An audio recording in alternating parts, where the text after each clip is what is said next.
نحمده ونصلي على رسوله الكريم أما بعد فأعوذ بالله من الشيطان الرجيم بسم الله الرحمن الرحيم قل اللهم مالك الملك تؤتي الملك من تشاء وتنزع الملك ممن تشاء وتعز من تشاء وتذل من تشاء بيدك الخير إنك على كل شيء قدير تولج الليل في النهار وتولج النهار في الليل وتخرج الحي من الميت وتخرج الميت من الحي وترزق من تشاء بغير حساب سبحان ربك رب العزة عما يصفون وسلام على المرسلين والحمد لله رب العالمين اللهم صل على سيدنا ومولانا محمد وعلى آل سيدنا ومولانا محمد وعلى آله وأصحابه أجمعين.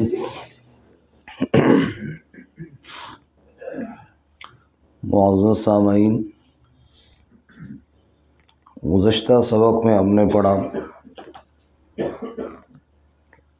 اہل کتاب جب اللہ کی کتاب کی طرف بلائے جاتے ہیں تاکہ فیصلہ اللہ کی کتاب سے کیا جائے تو ایک گروہ بھاگ جاتا ہے اور منہ موڑ لیتا ہے. اصل میں آخرت کے بارے میں انہوں نے غلط نظریات اپنا رکھے ہیں کہ لن تمسنا النار، ہمیں جہنم میں نہیں ڈالا جائے گا، گئے بھی صحیح تو چند دن اور پھر جناب ہم باہر آ جائیں گے. جھوٹی کہانیاں بنا رکھی ہیں. وغرہم فی دینہم ما کانوا یفترون، ان جھوٹی کہانیوں نے ان کو دھوکے میں ڈالا ہوا ہے. پھر آخر میں اللہ نے فرمایا کہ وہ کیسا منظر ہوگا قیامت کا جب ہم ان کو اکٹھا کریں گے. اس دن میں کوئی شک نہیں ہے اور اس دن کوئی اپنے نسبت سے بچنے والا نہیں کہ فلاں صاحب آ گئے چلو ان کو چھوڑ دو، ایسا کوئی نہیں ہوگا. آج کے سبق میں اللہ تعالیٰ کی توحید پر دلائل عقلیہ ہیں اور ساتھ ساتھ گویا کہ اہل کتاب کو تنبیہ بھی کی. تمہیں اس بات پہ غصہ ہے کہ آخری نبی حضرت محمد صلی اللہ علیہ وسلم ہمارے خاندان سے کیوں نہیں آئے جبکہ پہلے نبی ہمارے خاندان سے آتے تھے.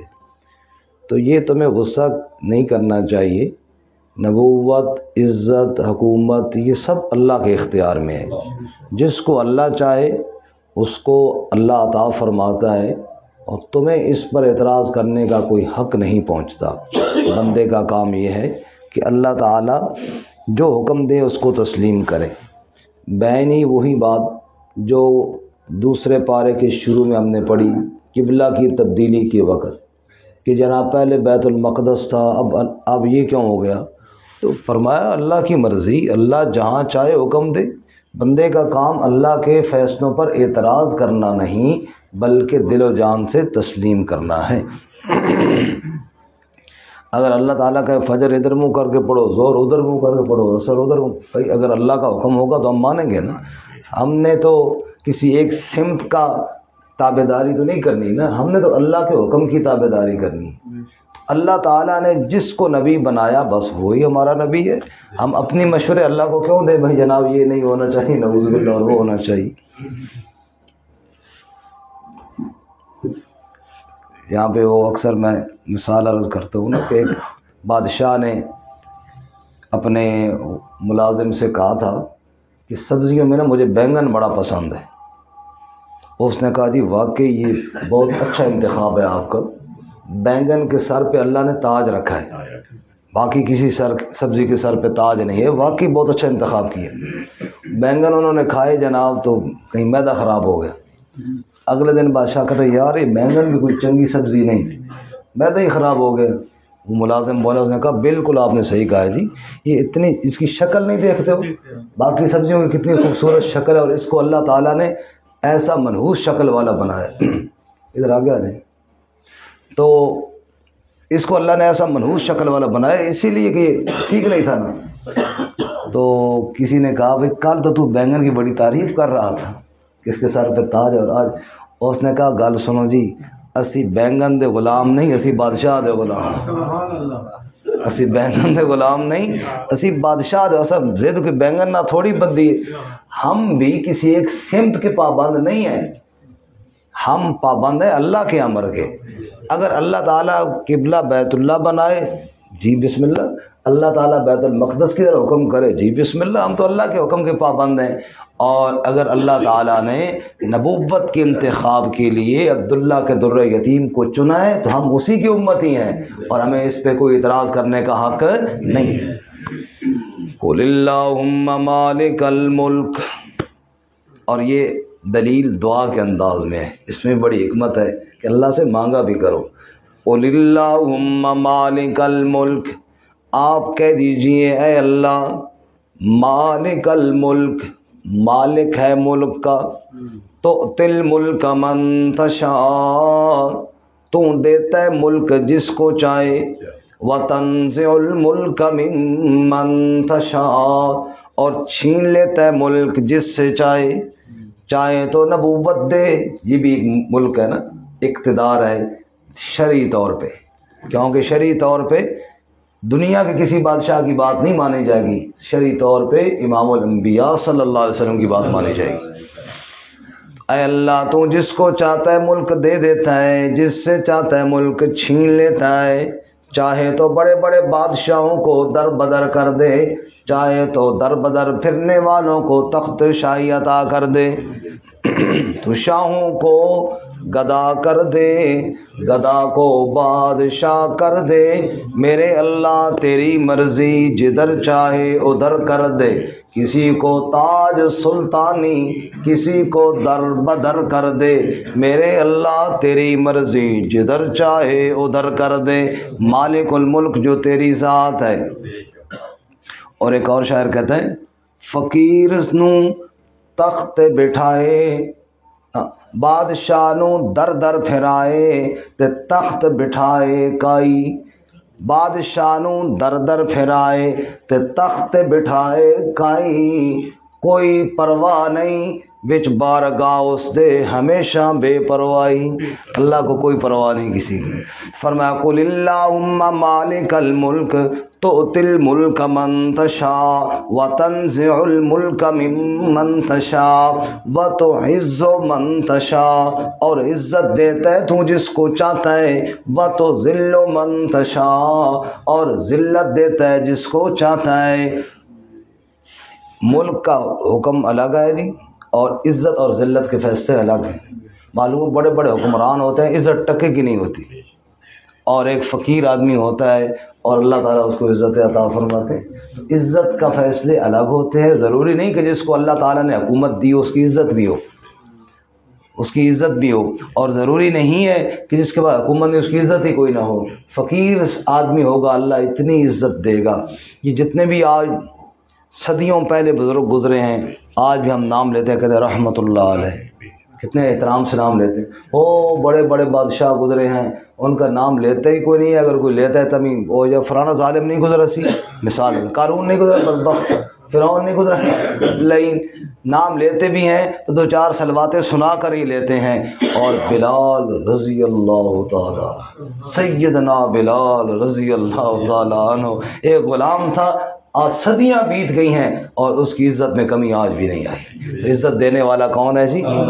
وَتُعِزُّ مَن تَشَاءُ، تو عزت دیتا ہے جس کو چاہتا ہے، وَتُذِلُّ مَن تَشَاءُ، اور ذلیل کرتا ہے جس کو چاہتا ہے۔ بِيَدِكَ الْخَيْرُ، ساری خیر ساری بھلائیاں تیرے ہی ہاتھ میں ہیں۔ اِنَّكَ عَلَىٰ كُلِّ شَيْءٍ قَدِيرٌ، بے شک تم ہر شے پر قدرت قدرت رکھنے والا ہے، جو رب چاہے سو ہی ہو، دکھ میں اس کے آگے رہو، منت کر دامن پھیلا، لا الہ الا اللہ۔ ہر چیز پر قادر کون ہے جی؟ ہر چیز پر اللہ قادر ہے۔ اس کی مثال دیکھنی ہو تو روز تمہارے سامنے، تولج اللیل فی النہار، تو داخل کرتا ہے رات کو دن میں، اور وتولج النہار فی اللیل، اور داخل کرتا ہے دن کو رات میں۔ رات کا اندھیرا چھایا ہوتا ہے، اس کے بیچ میں تو دن کے اجالے کو لے آتا ہے، پھر دن روشن چمک رہا ہوتا ہے تو بیچ میں اندھیرا رات کا لے آتا ہے، یا کبھی کبھی رات کو دن میں داخل کر کے دن لمبے کر دیتا ہے جیسے گرمیوں میں، اور کبھی کبھی دن کو رات میں شامل کر کے راتیں لمبی کر دیتا ہے جیسے آج کل ہیں۔ فرمایا دن کو رات میں اور رات کو دن میں داخل کرنے والا کون ہے؟ سورۃ القصص میں فرمایا قل ارأیتم ان جعل اللہ علیکم اللیل سرمدا الی یوم القیامہ من الہ غیر اللہ یأتیکم بضیاء، اگر رب رات کو کھڑا کرے دن کو طلوع نہ ہونے دے، ہے کوئی اللہ کے علاوہ جو روشنی لے کر آئے؟ اور اگر اللہ تعالیٰ دن کو کھڑا کرے رات کو نہ لے کے آئے، ہے کوئی اللہ کے علاوہ جو رات لے کر آئے؟ پھر وہاں سورۃ القصص میں رب کہتا ہے وَمِن رَحْمَتِهِ جَعَلَ لَكُمُ اللَّيْلَ وَالنَّهَارَ، اسی کی رحمت سے رات بھی ہے، اسی کی رحمت سے دن بھی ہے۔ معلوم ہوا ہر چیز پر قدرت رکھنے والا کون ہے؟ کیسی قادر ذات ہے، چاہے تو دشمن کے گھر کے اندر اپنے موسیٰ کو پال لے، کیسی قدرت والی ذات ہے، چاہے تو تخت پہ بیٹھے فرعون کو دریا میں غرق کرے اور موسیٰ اور اس کے ساتھیوں کو پار فرما دے۔ اللہ کا قانون بدلتے نہیں دیکھا، جو اس کی قضا ہو اسے ٹلتے نہیں دیکھا۔ موسیٰ کے تو دریا نے قدم چوم لیے، لیکن فرعون کو دریا سے نکلتے نہیں دیکھا۔ اللہ تعالیٰ جس کو تباہ و برباد کرے کوئی روک نہیں سکتا اللہ کے فیصلے کو۔ اور اللہ کی قدرت دیکھنی ہو تو تخرج الحی من المیت، دیکھو اللہ تعالیٰ زندہ کو مردہ سے نکالتا ہے، وتخرج المیت من الحی، اور نکالتا ہے مردہ کو زندہ سے۔ اللہ تعالیٰ انڈے سے چوزے کو نکال رہا ہے۔ امام شافعی رحمۃ اللہ علیہ فرماتے ہیں مجھ سے کوئی پوچھے اے شافعی اللہ کی قدرت کو تو نے کیسے پہچانا، تو میں جواب میں کہتا ہوں میں نے تو انڈے کو دیکھ کے پہچانا۔ بالکل ایک بند کمرہ ہے جس کے اندر روشنی جانے کا، ہوا جانے کا راستہ بھی کوئی نہیں ہے، اچانک وہ پھٹ جاتا ہے، اس میں سے ایک جاندار برآمد ہوتا ہے جس کی 2 آنکھیں ہیں، 2 پنجے ہیں، چونچ بھی ہے، اور جس کے اندر سانس کا نظام بھی ہے، معدہ بھی ہے، کھانے کا پورا سسٹم بنا ہوا ہے، جگر بھی اس کے اندر بنا ہوا ہے، یہ ساری چیزیں بنی ہوئی ہیں۔ وہ یہ بھی پہچانتا ہے کہ مرغی کے پروں کے نیچے مجھے امن ملے گا، وہ یہ بھی سمجھتا ہے چیل اور بلی میرے دشمن ہیں، ان کو دیکھ کر بھاگتا ہے۔ اتنے بند کمرے میں جہاں سانس جانے کا راستہ بھی کوئی نہیں تھا، اتنی کاریگری کس نے کی اور یہ پڑھائیاں کس نے پڑھائی؟ تو میرے ضمیر نے کہا یہ ایک ہی ذات ہے، وہ کون ہے؟ اللہ۔ فرمایا تخرج الحی من المیت، میت سے کس طرح زندے کو نکالتا ہے، سبحان اللہ۔ وتخرج المیت من الحی، اور میت سے زندہ کو اور زندہ سے مردہ کو نکالنے والا کون ہے؟ پھر اسی مرغی سے انڈا نکلتا ہے، پھر انڈے سے چوزا نکلتا ہے۔ کیا نظام اللہ کریم نے بنا رکھا ہے۔ نطفہ ایک قطرہ ہے بے جان، اس سے اللہ نے بنا دیا پورا انسان۔ یہ کون بنانے والا ہے؟ اللہ تعالیٰ ہی۔ ایک بیج تم نے ڈالا، بڑا اس سے درخت بن گیا، اس درخت کے اوپر سٹا لگا، پھر اس میں چھوٹا سا بیج آ گیا۔ کافر کے گھر میں اللہ نے ایمان والا پیدا کر دیا، نوح کے گھر میں کنعان بنا دیا، اور آذر کے گھر میں ابراہیم پیدا کر دیا۔ مردہ سے زندہ کو، زندہ سے مردہ کو نکالنے والا کون ہے؟ فرمایا تولج اللیل فی النہار وتولج النہار فی اللیل وتخرج الحی من المیت وتخرج المیت من الحی وترزق من تشاء بغیر حساب، اور رزق دیتا ہے تو جس کو چاہتا ہے بغیر حساب کے۔ رزق دینے والا کون ہے جی؟ اگر کسی کے انسان کے ہاتھ میں روزی ہوتی دشمن کو بھوکا ہی مار دیتا، لیکن یہ رب کا تقسیم ہے، رب سب کو کھلاتا ہے، سب کو پلاتا ہے۔ وَتَرْزُقُ مَن تَشَاءُ بِغَيْرِ حساب۔ شیخ سعدی فرماتے ہیں کیمیا گر وہ ہے جو سونا بناتا ہے مختلف چیزوں کو جوڑ کر۔ فرماتے ہیں کیمیا گر کی زندگی گزر گئی 60 سال، لگے اس کے 60 سال بعد تجربے کرتے کرتے آج اس نے ایک تولہ سونا بنا لیا۔ بڑا خوش ہوا جی ماشاءاللہ، تولہ سونا بھی بڑا مہنگا ہے۔ اور ایک بیوقوف پاگل وہ گیا جنگل میں اور اسے سونے کا تھیلا بھرا ہوا مل گیا۔ تو عقل والا تو وہ ہے نا جس نے 60 سال لگائے، تولہ ملا اور اس کو پورا تھیلا بھرا ہوا مل گیا ہے۔ تو معلوم ہوا رزق عقل سے نہیں ملتا، اللہ کی تقسیم سے ملتا ہے۔ کئی لوگ پڑھے لکھے بے شمار علم والے اور اوپر جناب کام وہاں کر رہے ہوتے ہیں جو صاحب کون ہے جی، صاحب بیچارے کو دستخط کرنے بھی کوئی نہیں آتے۔ یہ رزق دینے والا میرے اللہ کی ذات ہے، جس کو چاہے جتنا دے۔ وَتَرْزُقُ مَن تَشَاءُ بِغَيْرِ حساب، جس کو چاہتا ہے بغیر حساب کے رزق دیتا ہے۔ معلوم ہوا ہے انسان مالک الملک اللہ کی ذات ہے، عزت ذلت کا مالک اللہ کی ذات ہے، زندگی موت کا مالک اللہ کی ذات ہے، روزی رزق کا مالک بھی اللہ کی ذات ہے۔ تو تم کیوں اللہ کے فیصلے پہ راضی نہیں ہوتے؟ کہا کرو ہم اللہ کے فیصلوں پہ راضی ہیں۔ آخری بات رسول اللہ صلی اللہ علیہ وسلم فرمایا، جو شخص صبح و شام یہ وظیفہ پڑھے، رضیت باللہ ربم وبالاسلام دینا وبمحمد النبی صلی اللہ علیہ وسلم، کہ میں اللہ کے رب ہونے پر راضی ہوں، میں اسلام کے دین ہونے پر راضی ہوں اور محمد صلی اللہ علیہ وسلم کے رسول ہونے پر راضی ہوں، اللہ دن قیامت کے اس سے راضی ہو جائے۔ اللہ کہے گا تو راضی تھا وہ اس سے، تو میں تو اس سے کیوں ناراضی ہوں؟ تو صبح و شام ہر نماز کے بعد، فجر کے بعد بھی اور مغرب کے بعد بھی 3 دفعہ بھی آیا اور 7 دفعہ بھی آیا ہے، یہ بندہ روزانہ پڑھے، اے اللہ میں تیرے رب ہونے پر۔ ایک ساتھی نے وظیفہ پوچھا تو میں نے اس کو بتایا فجر کے بعد یہ پڑھنا ہے۔ وہ اس کہنے لگا جی تو نماز تو بغیر والا وظیفہ کوئی نہیں آنا۔ میں کہا جی نہیں، نماز تو بغیر والا وظیفہ کوئی نہیں، نماز کے بغیر کوئی وظیفہ کارگر نہیں ہوتا، یہ یاد رکھیں۔ نماز باجماعت پڑھیں اور اس کے بعد پھر یہ پڑھے رضیت باللہ ربا وبالاسلام۔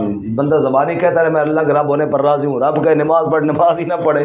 اس لیے نماز کا اہتمام ضروری ہے، اس کے بعد پھر یہ وظیفہ پڑھے، انشاءاللہ مفید ہوگا۔ اللہ تعالیٰ عمل کی توفیق عطا فرمائے۔ ترجمہ دوبارہ سنیں۔ قل اللہم مالک الملک، آپ فرما دیجئے اے اللہ مالک ملک کے، تؤتی الملک من تشاء، تو دیتا ہے ملک جس کو چاہتا ہے، وتنزع الملک ممن تشاء، اور چھین لیتا ہے ملک جس سے چاہتا ہے، وتعز من تشاء، اور عزت دیتا ہے جس کو چاہتا ہے، وتذل من تشاء، اور ذلت دیتا ہے جس کو چاہتا ہے۔ بیدک الخیر، تیرے ہی ہاتھ میں بھلائی ہے، انک علی کل شیء قدیر، بے شک تم ہر شے پر قدرت رکھنے والا ہے۔